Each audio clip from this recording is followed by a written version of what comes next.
Well, bowling fans, once again, we're up here at Lakeshore Lanes in Sheboygan, the 8th annual Sean Yonan Memorial Tournament. We've got the girls' finals coming for you right now. And, Joey, we got the 4 young ladies practicing behind us, and no easy favorites in this field. No, bowling on a tougher pattern as well, the USBC Open pattern from 2012. And 4 quality bowlers, though, Phil. Should be exciting. Absolutely. It's bracket-style matches. We're going to have 2 semifinals, the big final, and the best prize ever this year for scholarship money for the Sean Yonan Girls Division, $1,000 on top, Joey. Wow. Lots of scholarship cash. Make sure you join us after this short break.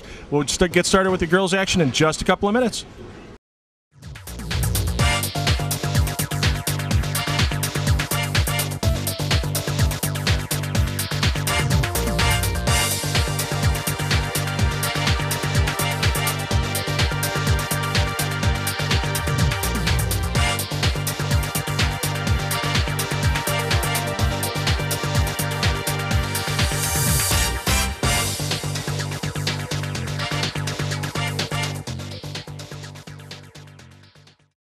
And here we are at the Sean Yonan Memorial, the 8th edition. We have our first girls semifinal, and Joey, a battle of titans here with Stephanie Schwartz and Amanda Van Duyn.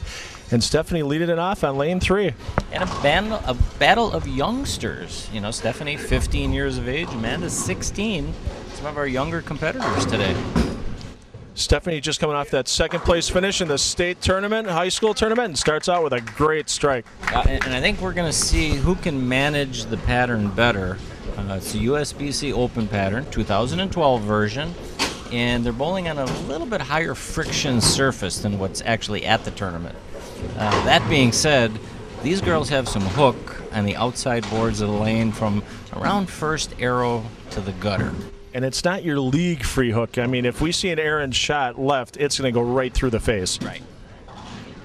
Amanda Van Duyn playing much further inside compared to Stephanie, right around the 10-11th board area with a polished ball. Leaves just the 4-pin, so this should be a fairly easy conversion. She's going to switch to a polyester ball. It'll be interesting to see, you know, how the lanes change, how they break down, who made the better choice in lane play for pin carry. Cross lane spare conversion, perfectly done. Absolutely perfect. Want to thank the tournament sponsor here today for the Sean Yonan Memorial, Brunswick. You can see all the latest and greatest from Brunswick's line out there. Bowling balls, bags, shoes, anything you need bowling related. Brunswick Bowling's your place, brunswickbowling.com. And Amanda using a Brunswick ball herself, the new Brunswick Nexus Pearl. Reasonably direct through the front part of the lane, but it's got a nice strong back end reaction. I like Amanda's lane strategy for this match. Hit my mark, stay slowing down, and following through. And she did all 3 well on that shot. Just a perfectly executed shot, and I think we're going to have a pretty high-scoring match, Phil. I mean, originally you and I thought, you know, USBC Open pattern, low scores, 160s, 180s. I think it's going to be north of 200 without question. And it just shows the talent of these young bowlers nowadays and the knowledge of the game that they're getting when they're out bowling tournaments like the Sean Yonan Memorial and the U Challenge Series. Shreds the rack on lane 4. Right, and Stephanie playing the outside line, and that was easily 2 or 3 boards left of where she was playing on lane 3. Now, we'll see if that's intentional or not, but good carry.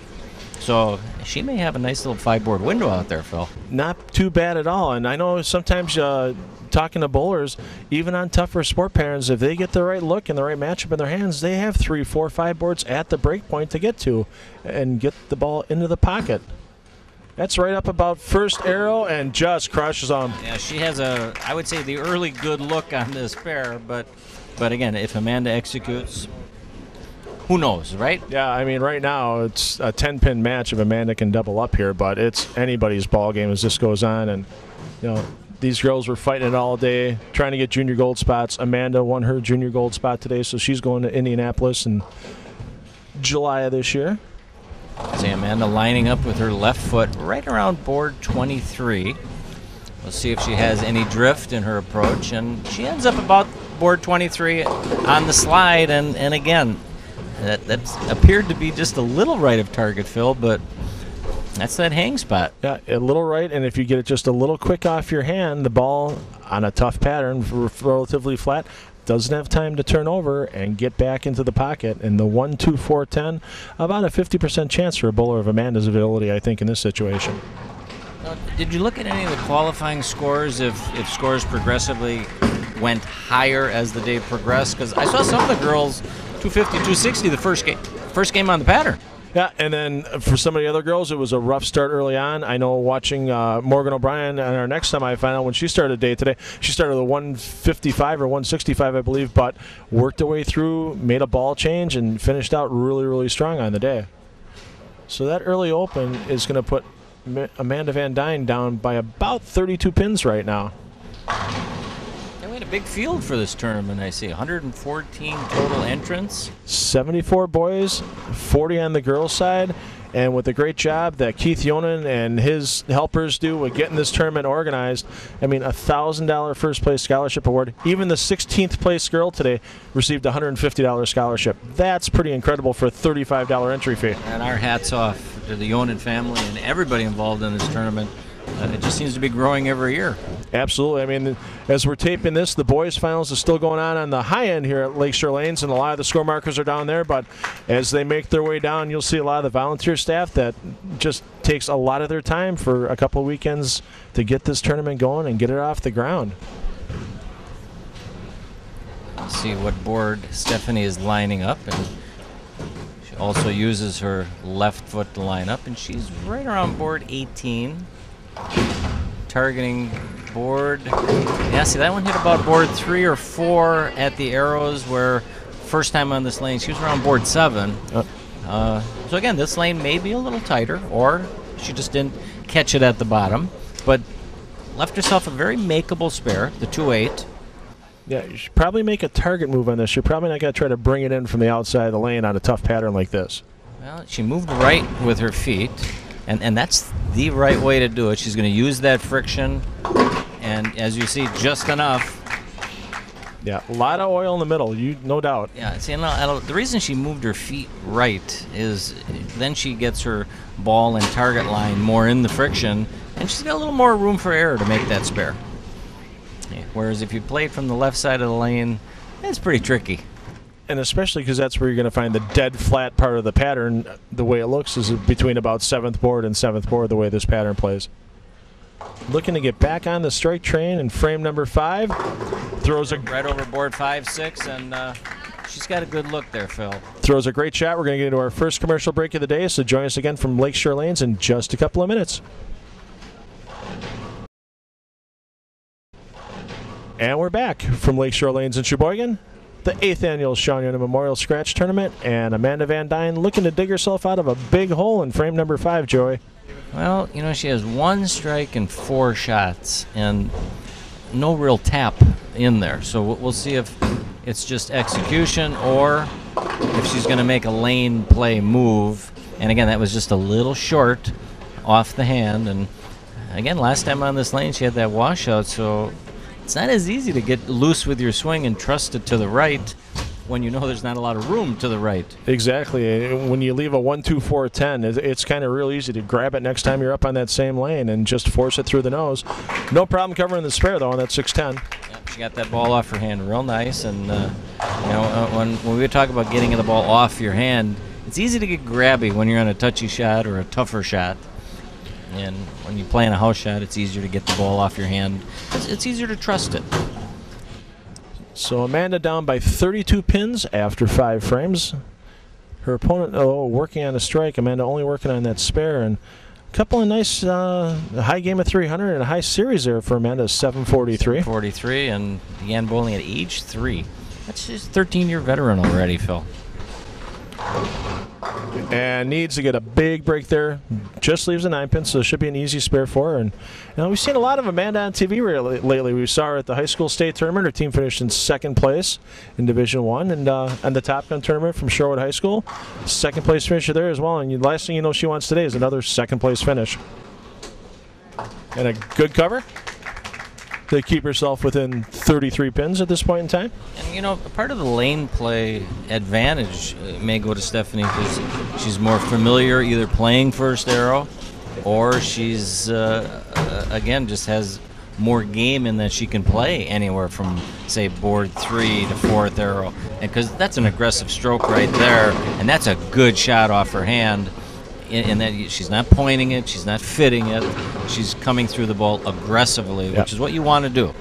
So, and she looks like she's using a critical theory out there, which is the ball, when it gets to the break point, is going to make a pretty aggressive move off of it, but that just shows how much oil is all the way to the outside of the lane with an aggressive ball like that. Can't get up and take the 2-8 out. And her release is a little stronger than I think it may look to most viewers on TV. And we're here in person, obviously, and her rev rate is probably 300 or a little higher, which is plenty good for a 15-year-old girl. Absolutely. Plenty good for a 40-year-old man, too. I'd take 300 on a good day for me sometimes. But she's using a critical theory, which is an all-pearl reactive resin, asymmetric core, so it's got some power internally, and it's not high-polished, so it gives it a chance for some of that mid-lane hook. And that needs to hold pocket. Yeah, you could just tell that was She knew it. Yeah, she knew it off her hand, and sometimes it's remnants of the 2-8 from the shot before, but she'll take 2 and just take the count. Yeah, maintain a lead here. You're still going to keep yourself up by 20 pins regardless at this point in time. Right. But again, Amanda needed that break to mathematically get back into the match. And this is kind of a little bit of a rematch, too. If the viewers remember the Top Gun finals, Mandy made it out of District 3A. The bowler she beat to get to the Top Gun finals, Stephanie Schwartz. And Stephanie had a little bit of an error in that match where she only took 2 pins off of her Greek Church late in the 2nd game of a 2-game total pin match and lost the match to Amanda by a pin. So I think there's a little revenge factor going on as well. Oh, there very well could be. And she's still standing right around board 23-24. So she's going to keep that board 12 as her target and threw it perfectly. Best shot of the match so far there for Amanda, and keeps herself down by 37 pins, but working on that strike can cut it to 27 with a double here in the 8th frame. So she has 2 strikes, Phil, in 7 frames. Excuse me. She needs this double. I mean, I hate to say it's a must-strike situation, but it is. Yeah, I mean, 225 is Amanda's maximum here if she can strike out 7th through 10th frames, and that's just a dead pull left and can't even hold on to the head pin. And now it's a must-mark situation to just stay in the game. Right, and I mean, it's a flatter pattern. There may have been a couple board tug. Sometimes on a house shot, you can do that and still go high flush. Yeah. Yeah, I mean, we've seen some. We give the kids credit to bowl on this, Phil. It's not an easy pattern. No, I mean, 114 young bowlers shoot up the bowl on something that is just like what the PBA bowlers see in and out, and we're going to have Parker Bohn III sitting us with his championship match, and I think he's going to have some words to say how impressed he is with young bowlers nowadays. I've heard of that guy. Parker Bohn III? Is he a left-hander like you, Phil? Well, he's a left. That's the only thing I have in common with Parker is being left-handed. Because both got dark brown hair too. Okay, and a lovely wife. I don't have any kids though, but he also has 32 PBA titles and 2.7 million in earnings. I think you're just 32 behind him, aren't you? And 2.6987 million in earnings. Yeah. So not too much behind. Stephanie. I think Stephanie's seeing some transition here because she gets it a little right on that lane, and it's a 2-8. 2 of them she had on that lane, and that was pretty much right over target, and she's got a 4-pin, so she's going to have to rethink things, and she can get away with that one. But right now, that takes her score to 151 in the 8th. She can strike out for 211. If my addition is right, 205 if Mandy strikes out. So pretty much, if Stephanie's just got to stay ahead and make Amanda beat her out there. If they match scores, Stephanie will walk away and get into the final match here at the Yonan Memorial. Beautiful off the hand, and you could just see that right at release, Phil. You know, a nice loose swing, aggressive lift and rotation, but without hitting up on the ball, and that's not easy to do. No, not at all. And that just, you know, the comeback from back-to-back opens, and the second one just a definite mental error, and it just crushed the pocket. You know, that sends a message to your opponent as well, like, hey, you're not going to walk away with this match. I'm not going to give it to you. And, you know, she left the forepin and missed it by a quarter of an inch. I mean, both shots were good shots. And that just shows you how tough this condition is right now with the USBC Open 2012 from Baton Rouge. And you've seen the scores in Baton Rouge this year much lower than years past, and can't get a lucky break to trip that 9 out.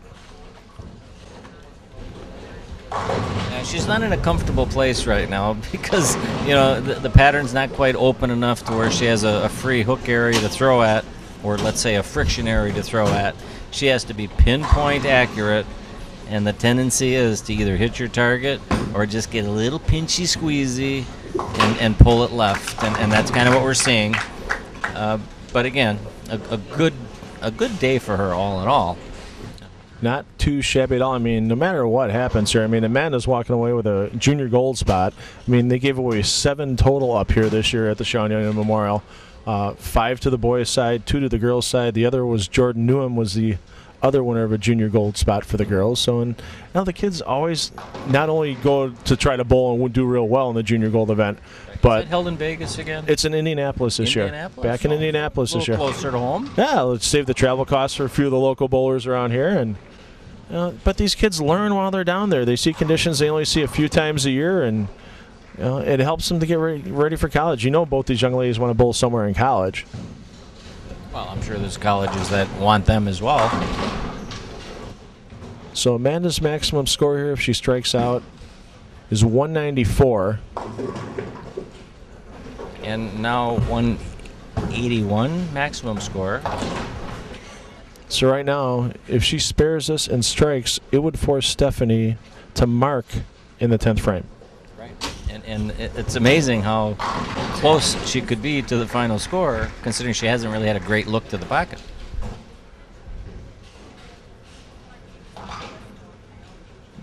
Needs to get all 3 pins with the ball here on the 1-2-8. Just She gets does. it. Perfectly done. She wants to thank Mom Liz, who's here today with Grandma, as well as her dad Len. Len couldn't be here today, but all supporting her throughout the years. Yeah, I mean, we've seen Liz plenty of times at tournaments and cheering Amanda on. I saw her in the state tournament, front and center during the Top Gun show. So, yeah, they're always there supporting Amanda. And the great staff at Surfside Lanes in Kenosha, AJ Hedges, the owner there, they do a lot with the Kenosha Bradford bowling teams, and they get to practice a lot there. And that count is going to hurt her right there, because now it's just going to force Stephanie to get 9 on 2 balls in order to get to the next match. That's not always easy to do, Phil. You got to look back in the 7th frame where she left the big 4. That's only 8th all day. So it ain't over. Stephanie wasted no time getting up, and that looks pretty good, and just rings a 10. Yeah, that was a good stroke off the hand. She's happy with the 10. So let's check our addition here. She's looking at 179 would be a tie if she misses this. She has 180, right? Oh, no, you're right, 179. So it's no gimme. And we've all seen even the best of them miss 10 pins. We'll have to get tournament director Keith Yonan down here, possibly. And we have to see what we're going to have to do in case of a tie. And we do have a tie. Yep. So we're going to take a short break. We're going to have a 9th and 10th frame roll-off, and we'll be back with that from Lakeshore Lanes in Sheboygan in just a couple of seconds. I have a lot of viewers that ask me, why do you have so many of your tournaments at Castle Lanes? Well, Castle Lanes is a center that has an exceptional atmosphere. The charm of being in the Northwoods cabin while you bowl, an attentive staff on the lanes and in the lounge, all the big screen TVs, and a free Wi-Fi hotspot. And being named in Bowler's Journal as one of the 95 places to bowl before you die, you have to bowl at Castle Lanes. That's why we love Castle Lanes, and you will too. And we're back with the 2-frame, first ever TV 2-frame roll-off we've had here at the Yonan Memorial. So, yes, I wouldn't have predicted that in frame any frame. Yeah, I mean, actually, this match. But going into the commercial break, Stephanie was up by 35 pins, and we see how tough this pattern can play. And a great kick of the 4-9 there by Stephanie to start off this roll-off. Great opening shot, and it's not easy to trust your stroke when you know there's only 2 frames, Phil. And especially coming back off of that 10-pin miss in the 10th frame, where if she would have made it, it would have been match over. I'm in the finals, so. All right. Well, this adds a little bit of excitement to the show, and something we haven't seen in a while. I mean, and a big difference in prize money, too, here between 3rd and 4th place prize money for the kids and that first place $1,000 scholarship. That needs left off the hand. And she's probably fortunate to get 9, but 9 spares is a good start. Yes, it is. I think it's going to be who can catch that double, and Amanda's going to need this spare and then focus extremely well on lane 3.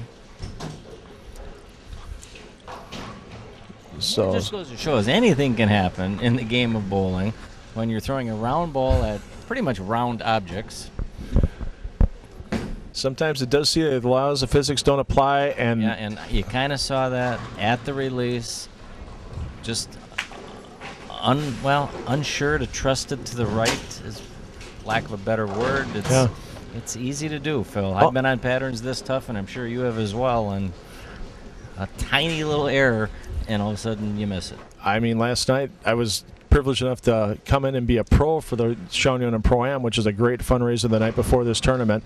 They raised $2,400 for this tournament with the Pro-Am, and as a pro, I missed the 5-pin the same way Amanda did right there. So it doesn't matter where you're at, it does happen sometimes. And a good bounce back on her part to just get it to the pocket, and a good shot, but a pesky 10-pin. But, I mean, it's never over till it's over, so she knows how important this spare is. Yeah, her maximum here, 29. If Stephanie were to go 9 miss again in the 10th frame, it would be 28. So once again, count is huge on this ball. Now we could have another tie. You do realize that 9th and 10th frame roll-offs, it's easy to tie. It's exactly. When your maximum score is only 60, there's a lot of ways to get less than that. More ways than to get 60. Exactly. 4 in a row in a condition like this, not the easiest thing in the world. And Stephanie going to her tougher lane, lane 4. That's going to be 9. Oh! She gets 10, and that could be huge. Definitely huge. That gets her to 29, so as we said, a mark is a must. She's going to need to compose herself. She needs to breathe just to relax yourself, but staying with the outside line. A little inside target, and a great shot off the hand. That was better than it looked, Phil. That was really good. And again, she didn't want to trust it too much to the right, so she kind of roped it right up 6. And when you ring a 10-pin that hard again on that lane, that's a tough one to take, Joey. And she needs this, Phil, for the win. A miss here, she loses by 1 pin. Gets her composure. And she gets it. Absolutely. So with that, she's going to move on to the final match regardless. She's got 30 races, so we're going to save a little time here so we can get back with the semifinal match between Brittney Morton and Morgan O'Brien from Lakeshore Lanes in Sheboygan in just a couple of minutes.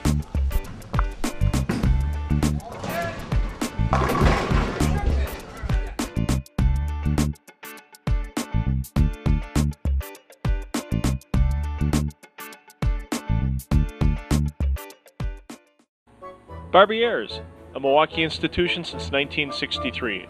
Great Italian food for dine-in or carry-out, and great times for your family and friends. Barbiere's, in the heart of South Milwaukee, and near Miller Park on Blue Mound Road.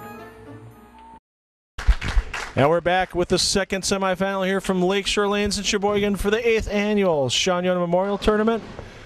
Couple of big guns here bowling, both college bowlers. Brittney Morgan will be leading us off in lane 4 next, but leading us off, a familiar face on the U Challenge TV shows, Morgan O'Brien out of Lomira.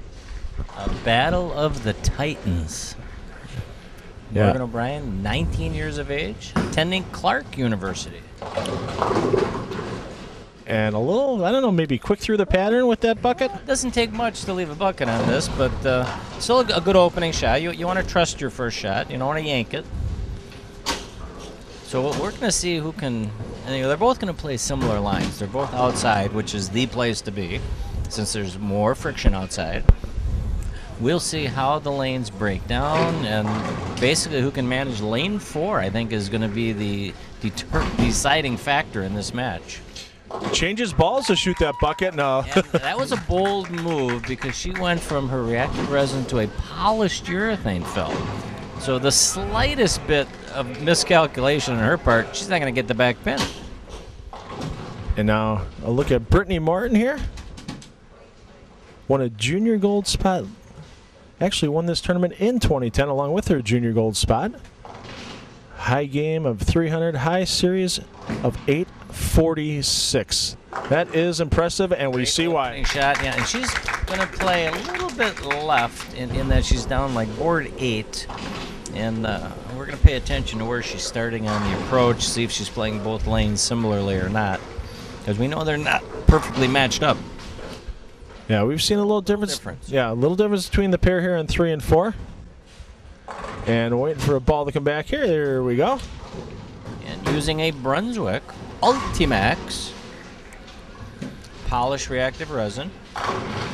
And she's using it, according to her bio sheet, because it felt the best off her hand. And we all know if the ball doesn't get off your hand good, you're not going to score. And it read the lane the best, and let's see if we can read up in the pocket here. And once again, a little quick. Yeah, but not a bad shot. Again, I think she just kind of overreached a little bit, it looked like. You know, lean a little too far forward at the release. But it's still better to trust it and come light than go through the nose. So not easy here with the 257. There's a couple of ways. When that spirit, that would take you and I about 3 shots to make, wouldn't it? I would probably take each pin individually with my luck. Yes, indeed.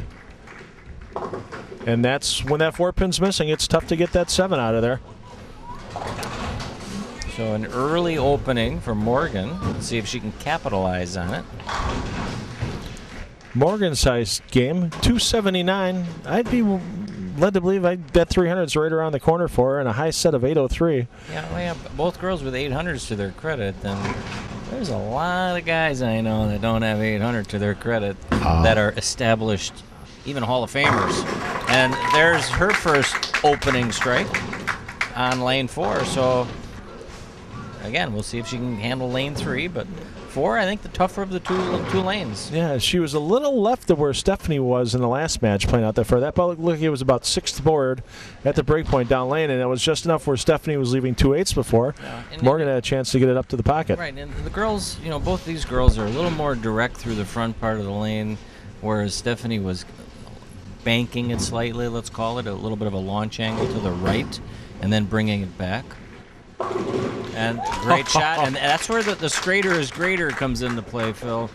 You know, you don't get cutesy and hook it too much. You can trip 4s and carry 4-9s. Yeah, I mean, you can see on the replay on that one, any more entry angle, and that ball was sliced right by the 9 pin, like you said, possibly leaving that 4-9, and just an absolute huge break to get a double on the board after your opponent opens.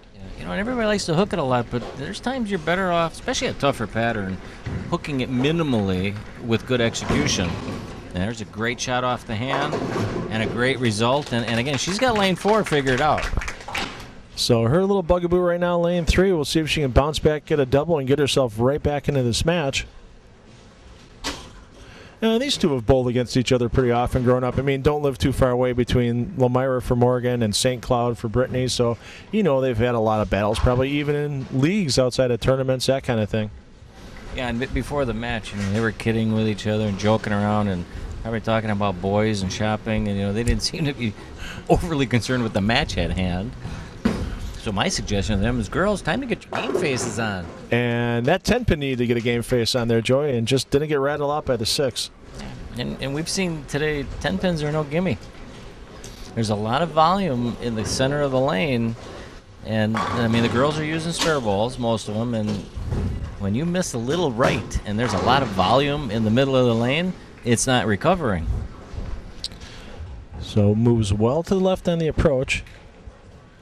Nice 5 steps, lets it off for hand, lets the lane do the work to get the ball over, and covers it well. Very well done. And yeah, there's no easy way to make a 10 pin on this pattern for sure. And there were a lot of matches watching through the quarterfinals and semifinals earlier today.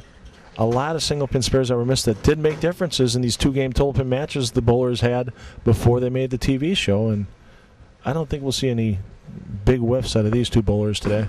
Morgan starting at board 10 and finishing around board 18 with her slide. So she's got that little left to right drift and opening turkey there, Phil. So you can see she's getting that feel on the back of the approach there, just kind of letting her arm relax, going through a swing. Both these bowlers always checking their shoes before they go up on the approach, because the last thing you want is a little dust or a little stickiness on the sole of your shoe before you go up. But luckily they are on wood approaches, which always kind of helps things out for sliding. Synthetic lanes, but wood approaches. Great shot off the hand. And a bad break there on that 10. She threw that a little more aggressively, I thought. Yeah, it came off her hand really good. That 6-pin didn't want to do any work onto the 10, and we saw that with Brittney's last shot in lane 3, where the 6-pin just isn't grinding those 10s out right now for the ladies. Morgan looks like she's gonna she's got a switch grip in there, it looks like, Joey, so switches to that urethane bowling ball. You know, there's a number of systems on the market for interchangeable thumbs. There's Switch Grip, there's the IT system from Vice, and I believe Morgan uses the IT system from Vice, but you're correct. It's an interchangeable thumb system to get that same feel, ball to ball, and it didn't pay off there, but normally it does. Normally it does. We're going to take a quick commercial break in the middle of this match. Join Joey and I back from Lakeshore Lanes for the second girls semifinal of the Yonan Memorial in just a couple of minutes. Reverting back to Morgan's miss on that 10-pin, I mean, it could have been the thumb field, but we know this pattern, there's a lot of volume in the middle, and a half-inch right of target on that 10-pin attempt, and it's in the gutter. Yeah, it's almost like hydroplaning with a car tire. There's so much oil, the ball gets no traction, can't do anything, and oh my. And she blew the rack both times on this lane with half-pocket hits, and this is just a double bad break. I mean, the 5 goes in front of the 7, you leave a soft 10, and you pay with an open on a shot you executed pretty well. Final 8 bowlers right here, right now. So, odds of this about 1,000 to 1 here? Oh, not for her skill. I would say 500 to 1. And that was pretty darn close, Phil. Saw that 10-pin rattle over by the 7-pin gutter. If she would have made it, it would have been a $100 award from Essential Bowling Concepts. For you and I, easily 1,000 to 1. But for these girls, you got to give them better odds. Yeah. They make the pins, Phil. They hit the 10-pin. We and I miss it. So that's going to leave 32 pins in arrears for Brittney getting into the 6th frame. And so both girls opening in that 5th frame. And another, kind of not a half-pocket hit, but a little light in the pocket, and throws the 5 in front of that 7. Doesn't get it down, but it's still a good shot. These girls are making good shots, Phil. Yeah, I mean, you look at one bad shot in the 2nd frame for Brittney. You look at one bad shot in the opening frame for Morgan. That really wasn't that bad with a bucket. And, yeah, it's... These girls are shot makers. They're experienced players. 18 and 19 years of age. Their games have developed, right? And a great spare there. That's the tape measure shot, Joey. But it's 64 feet to the 7-pin or 10-pin back there, and you just make sure it's 64 feet 1 inch that your ball stays on the lane. So Morgan looking to maintain that 32-pin lead in frame number 6. Want to thank her mom Cindy and dad Gary Liffing, and her brothers and sisters Jenny, Ryan, Lisa, Dave, and Troy. And that needs some help. Is she going to roll the 2? Rolls the 2-pin, and I thought she threw that plenty good, but the ball never made the move down lane. But that just goes to show you get it off your hand good, pin carry comes your way. You just watch that head pin come back off the sidewall, take the 2-pin out, and if that doesn't loosen your arm swing up, Joey, I don't know what does. Can extend the lead to 42 pins if she can strike on the shot. 4-step approach, left off the hand, and I think she knows she got away with that one, but it's a big double, Phil. Yeah, 42-pin lead. 3.5 frames to go in this match, and we thought last match was over. around the same time period with a 30-pin lead for Stephanie, and she had to fight her way through a roll-off. So you can see Morgan just going over, trying to make sure she stays focused while Brittney's up on the approach. And Brittney knows this lane kind of bit her last time up, but she did strike on it the previous two. That'll strike. I mean, and it's easy to call. We have a good vantage point here, and she's got great timing, great leverage, great follow-through. You know, and there's a reason why she goes to Lindenwood University. I mean, that's a quality program. Another bowler that just missed the TV show today, Alyssa Pearson, another great Lindenwood University bowler. Coached by the great Randy Lightfoot. Yeah, I mean, that's been a PBA great. And that's been a phenomenal program for at least 15 years down there. Phil Vita, I believe, is the women's coach down there. Randy's the men's coach, if I remember correctly. That looked pretty good as well, and she got a great result. She responded to the pressure put on her by Morgan. So this is the kind of match that we live for, Phil. Oh, absolutely. Doubles going into the final 3 frames. Both girls lined up, making good shots on a challenging pattern. Brittney's maximum is 215. Morgan here, if she can get the shot to hold, and you could tell that ball when it turned, it wasn't going to get that 10-pin out. You could see the energy bleed. Right, and I was watching a little bit of this in shadow balls. The girls have a little bit of bounce area or free friction off boards 1 and 2. And they don't want to get it there, but she did accidentally, and it bounced back to the pocket, but didn't have the energy needed. I mean, she could have gotten a huge break by carrying that. Yeah. But I think she's happy with 9. Yeah, there's no doubt about that, because that ball bleeds way too much energy, and we've seen it on the telecast before. We've seen those 8-10s pop up, and those are always match changers when those show. And she'll be even happier if she converts this 10-pin.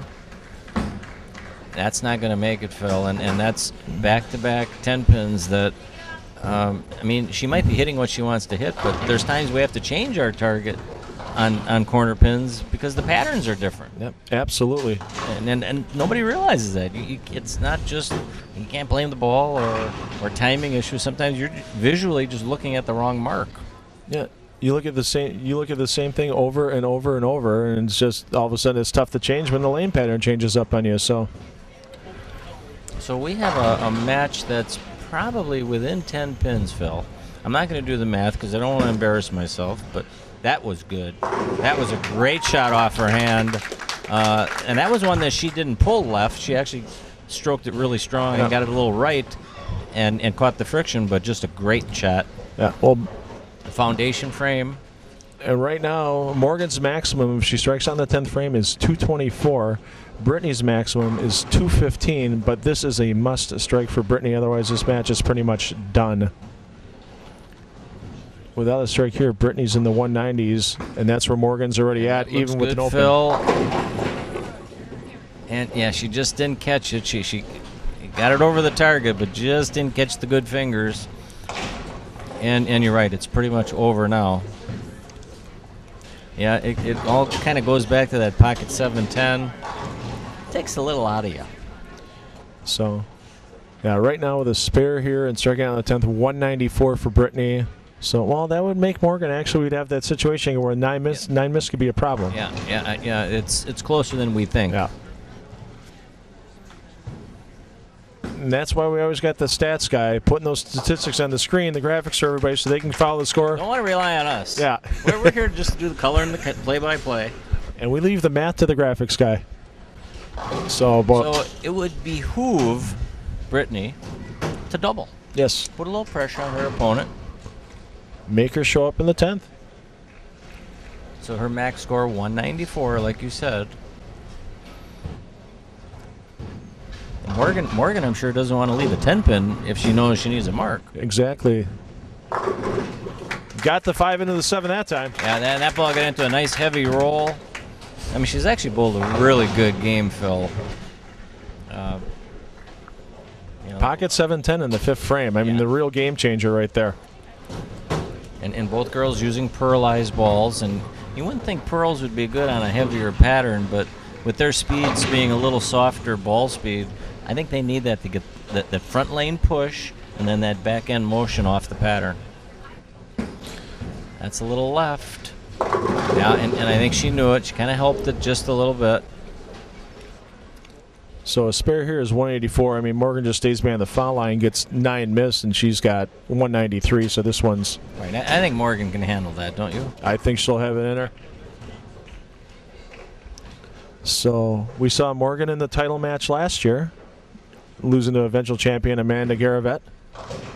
And so will she get her chance this year to take the title and that $1,000 first place scholarship?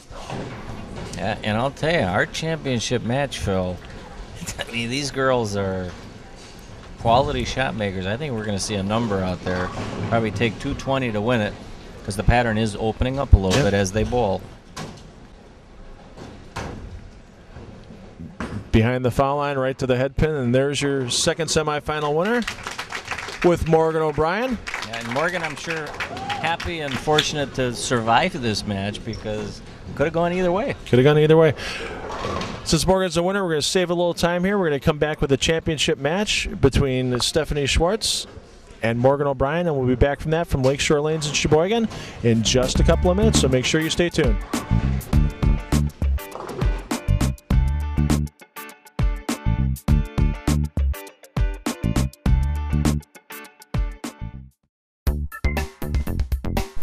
High Five Gear.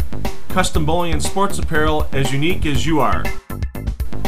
The only limitation is your imagination. HighFiveGear.com. Well, bowling fans, we're back at Lakeshore Lanes in Sheboygan. We have Parker Bohn III joining us for the commentary of this game. Parker, you've got to watch young ladies bowl here, get into the final match. One thing about Morgan and Stephanie that you've seen in their games that could help them win this title.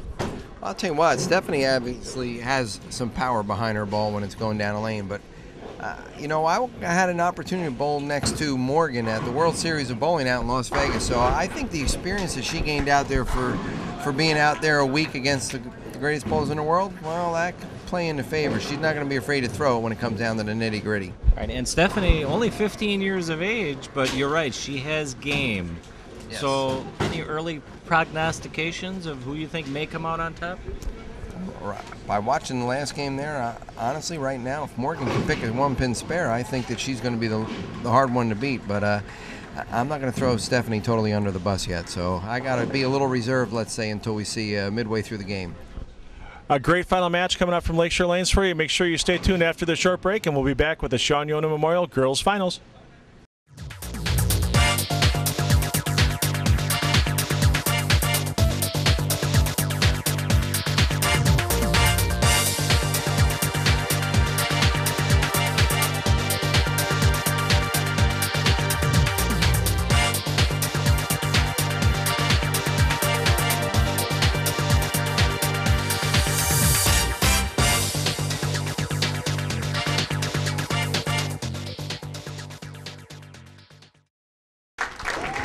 Bowling fans, you've waited all day for this. The girls' final from the Sean Yonan Memorial, the 8th edition of this great tournament. A $1,000 first place scholarship on the line, and we've got Stephanie Schwartz leading us off, Joey. And finally, in our booth, we have some expert commentary by way of Parker Bohn. A little tough to start out of the gate. Stephanie had to sit on the side for that match, waiting for Morgan's victory, and a little tight on that first shot. Well, a little tentative maybe. She come right around that ball, obviously over the top, and everything just went left. But the good thing is she's only got one single pin spare up there, and hopefully if she can fill this frame, I think she'll be happy with the 9 spare and move right along. And, you know, she is a technician of the game. She is always paying attention to her swing, if you notice. After a bad shot, she'll come back and do a practice swing. So she knows the importance of a straight arm swing. Yeah, watching her a little bit the last game, when she bowled her first match out there, she kept working on it, and she's got some power behind her. If she gets that swing going, lo and behold, she might throw a 4 or 5 bagger in here. Morgan O'Brien looking to start with a strike here in frame number 1 on lane 4, and wow, another tug, so a little tightness, maybe a little nerves the first game, Joey, the first ball of the match. Phil, I don't know if that was a tug. I think she's found a little friction area on the lane, and that ball just read up stronger than I think she anticipated. And she's using an ebonite mission, pin up, not a lot of polish on it, but I mean, she doesn't hook a ball much, so I think that surprised her, Phil. Yeah, she actually threw that one pretty good, and it rolled right up and went right through the nose. Unfortunately, paying the full penalty there, but you know, she'll just if she makes a little parallel move and tries to do the right thing where she can let it roll up through the pins the way it's supposed to, actually, to her defense, that actually could be a good thing. Yeah, you always learn from your mistakes on the lane, don't you, sometimes, where all of a sudden you throw a ball, maybe you thought it was good, and you see a different reaction. And, bowlers should really know that's a learning experience every shot. It really is, and you got to be able to take advantage of that. Seeing it, unfortunately, she paid the full penalty for it, but if she can understand it and learn from it, lo and behold, I mean, like right there, she rolls it up and trips out to 4 perfectly for a strike. Now, how many trip 4s is that on lane 3? So she should, she should marry that lane because it's doing nothing but treating her good.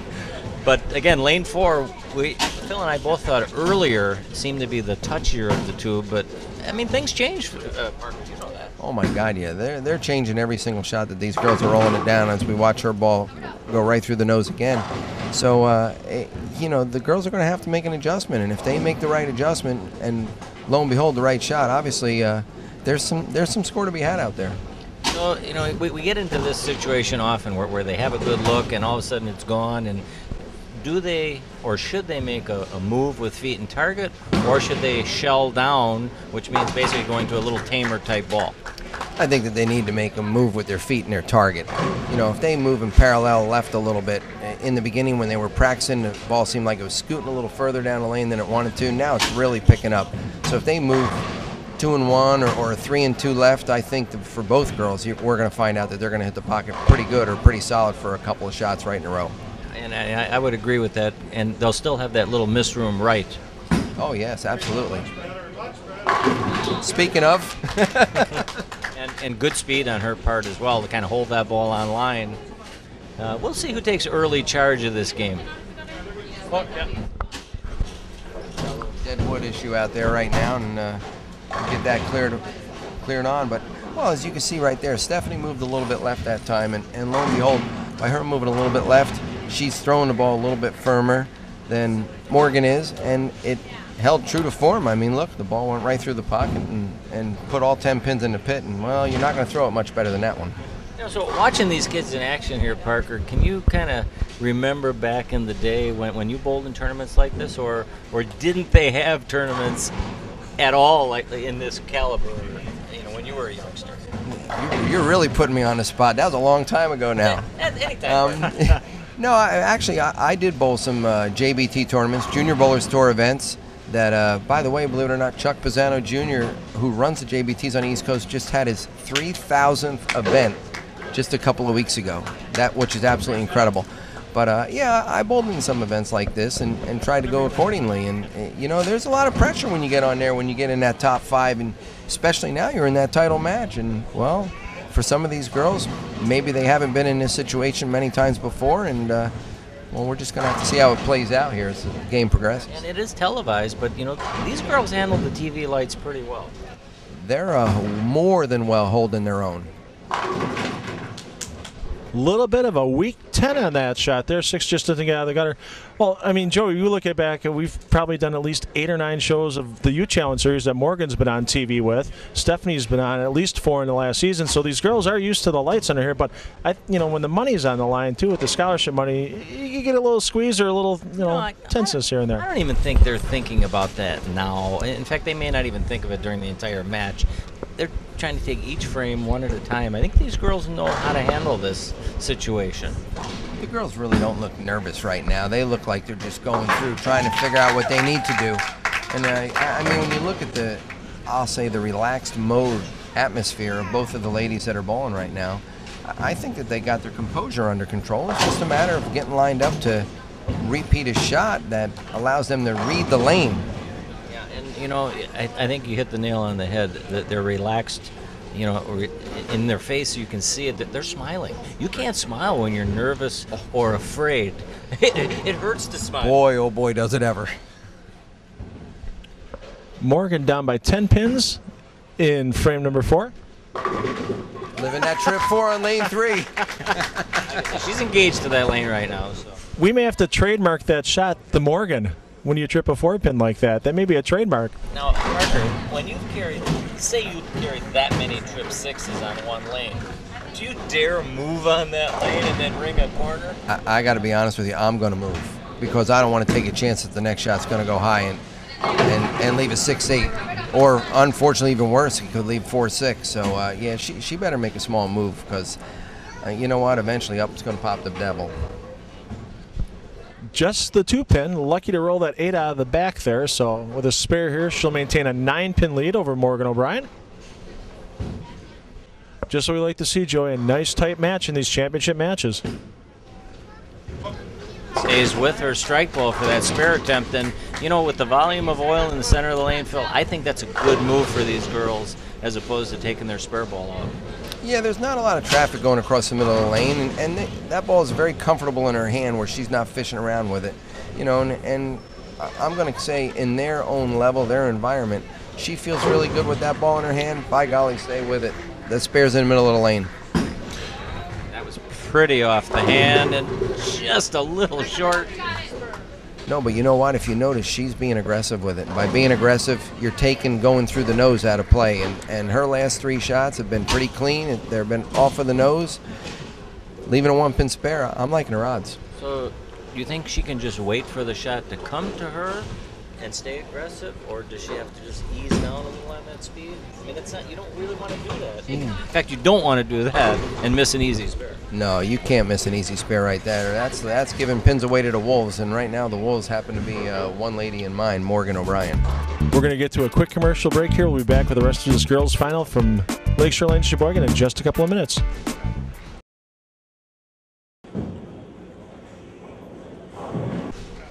We're back from Lakeshore Lanes in Sheboygan. Morgan O'Brien getting a huge break from her opponent, and frame number 5 looking to double and take the lead here in the Sean Yonan Memorial Finals, and a great shot by Morgan. That was a great shot there. She did that roll like you were talking about earlier, and you could see the ball pick up in the right spot, and you knew it wasn't going to be a 10-pin. Yeah. That was probably the best shot she's thrown so far this game. There was no question about that one. She got out on the lane, she came through, followed through, wonderful, and it just everything about it with the projection to get it down where she did, and, well, lo and behold, rolled right through the pins. And she's staying loose out there. You saw, Joey, she came back from that shot, and she was smiling ear to ear. That's got to help you stay loose. Good time out there, Phil, and that's so important. Good shot. Yeah, and she's actually taking control of the match. Her experience showing right here. I got to believe it is. You know, she's got a little bit of, I'll say, the youth age on her side. The fact that this time that she's a couple years older, now she's been in that experience before, and now she's seen that door open. Unfortunately, Stephanie missing that 1-pin spare, and she said, "No, I'm going to go right in there." And that, I thought, was an aggressive shot, possibly trying to keep it a little tighter in the pattern. And, I mean, her window seems to be closing out there.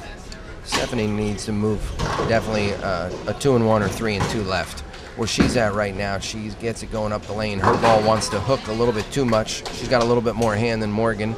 And needless to say, those 2 shots that she threw before were a little bit outside, firm, good for a 2-pin, but now she squeezed it inside and now it's through the nose. And, you know, this is a good example of where more hand, more revs isn't always an advantage. That's for sure. Absolutely.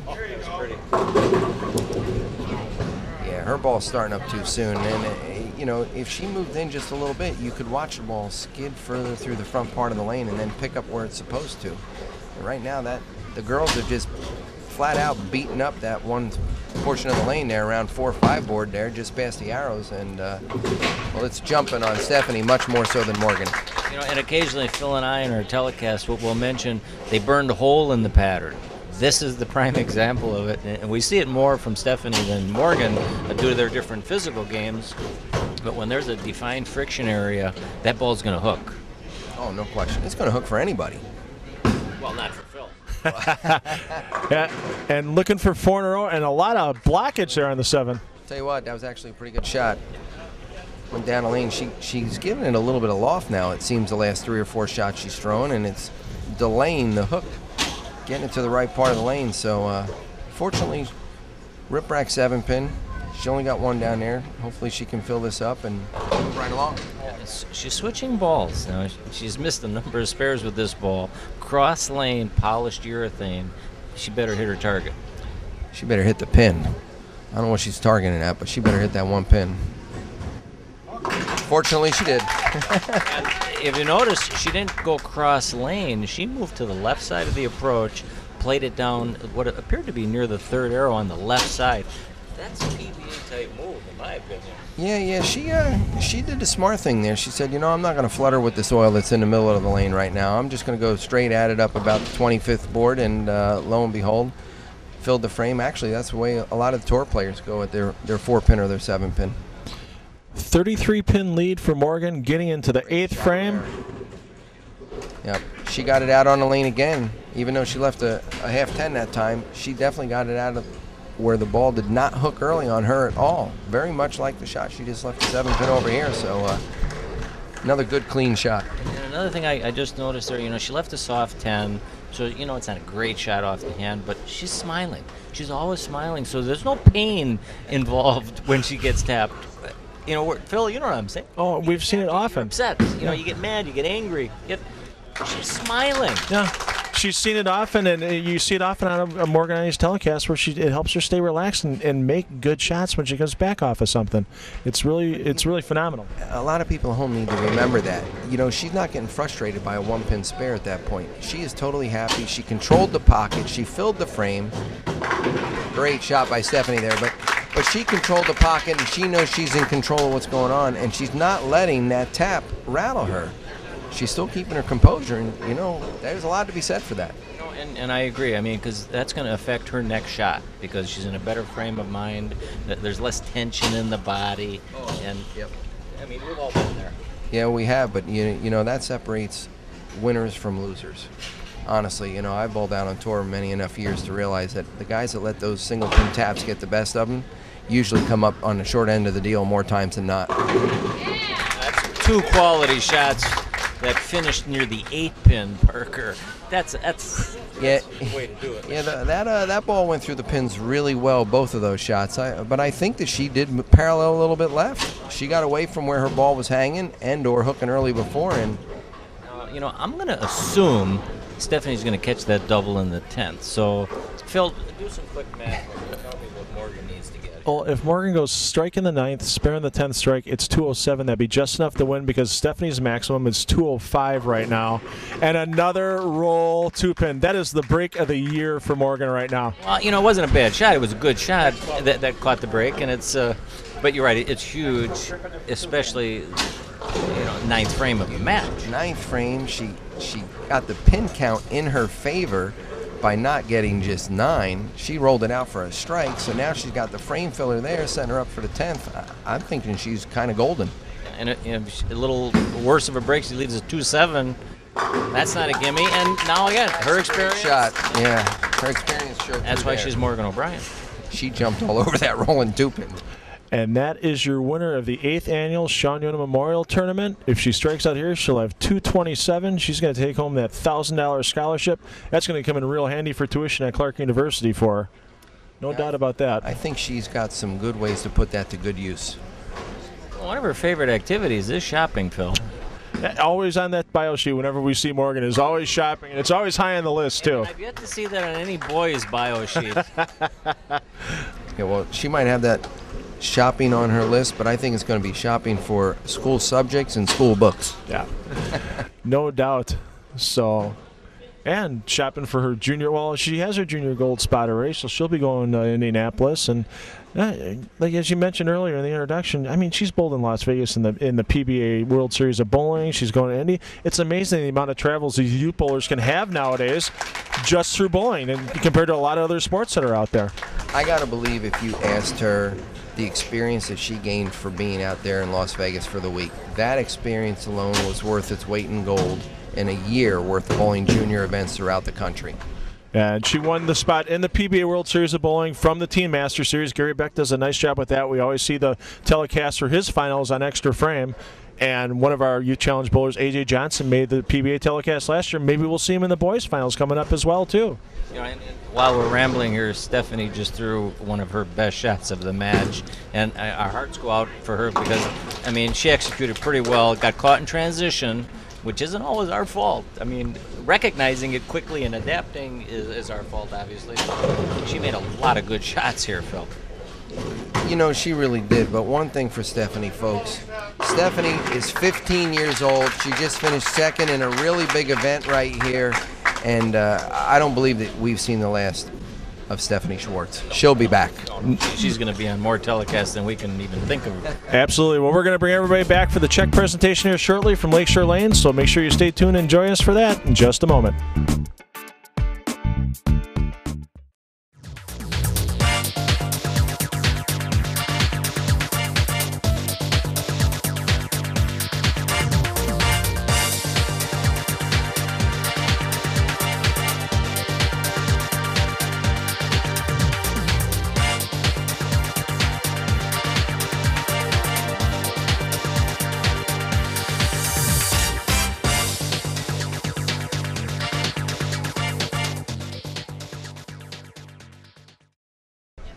Well, bowling fans, we're back for the trophy and scholarship check presentation here from Lakeshore Lanes in Sheboygan.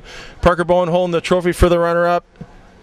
Keith's got the check here for Stephanie Schwartz. How much money again? $600 for the runner-up today. Stephanie, come on up. Get your trophy and your scholarship check here.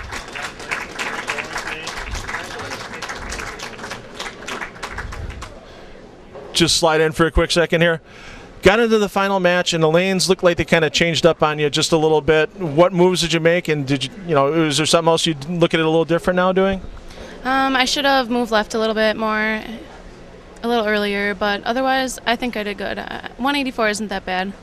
An easy spare I should have made, but it's okay.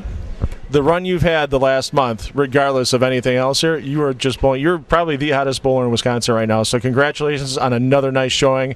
Thanks for bowling here today, and good luck in the rest of the year. Thank you. And now on to the big money, the big trophy, the championship here. Parker holding the trophy. Keith, how much money do we have for a winner today? The first time in girls' history, we've got a $1,000 scholarship for the winners, and this year goes to Morgan O'Brien, our perennial runner-up, but to this year she got the title. Coming up and get that award there, Morgan.